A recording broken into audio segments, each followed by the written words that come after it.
Hello again, viewers. Well, we're back. So this is another update. In my last video, I said I was going to put a top coat on top of the 2 coats of shellac. Um, well, I forgot to say what that top coat was going to be. The top coat is lacquer. And this is the specific brand of lacquer that I used. It's by a company called Balin. Variety is, I guess their sub brand is called Mohawk. This is actually a specially formulated type of lacquer. As you can see, it's for stringed instrument lacquer. It's obviously for like maybe guitars or other stringed instruments, violins, whatever you're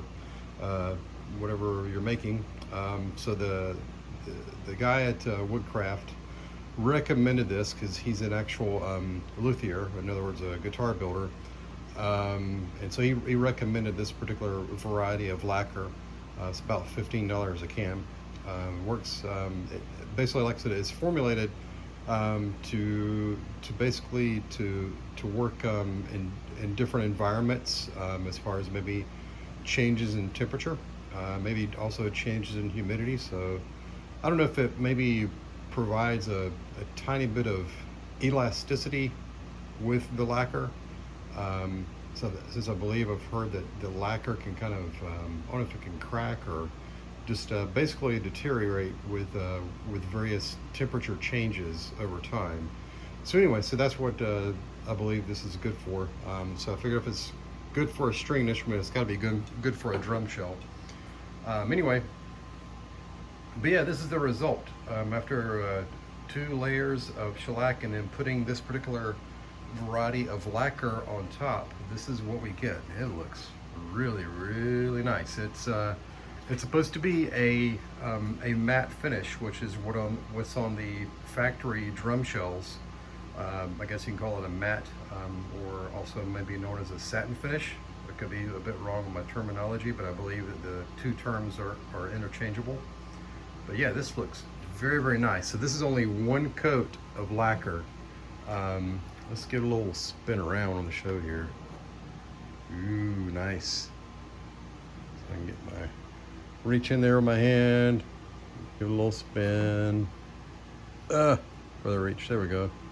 Yeah, that looks really nice. And there's that little spot that I pointed out earlier. It's a little run spot from where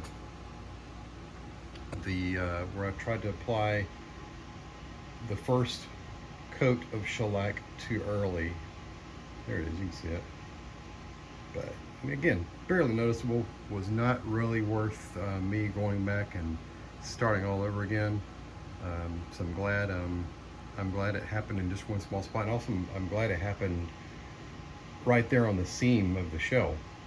So it can be slightly hidden, or maybe don't have to worry about putting into a view of where I'm going to have like a component that's, or a part of the drum that's easily seen, so you can hide both of them, kind of, sort of. Anyway, but yeah, it looks really nice. I'm very pleased with this. So the next step in this drum build is going to be to cut the bearing edges on here. Right now it's got the factory flat edges on there. When Nordic shells sent me this particular shell, I can't remember if they will actually cut the bearing edges for you if you ask them to. But anyway, I'm choosing to do my own bearing edges just because I've done it before.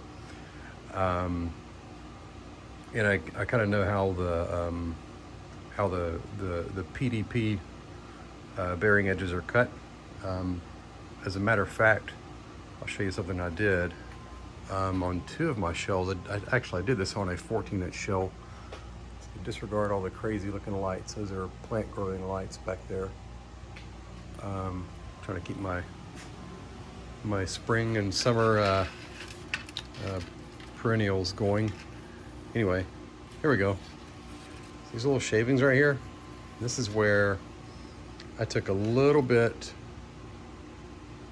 of the shell depth off of that 14-inch tom. The reason is I found out through a test, like I was actually having a very hard time tuning my drum shells, and by basically taking the head off of the shell and just putting the bare shell onto a glass table. And then by taking a piece of paper and sliding it between the bottom of the shell where it touches the glass table.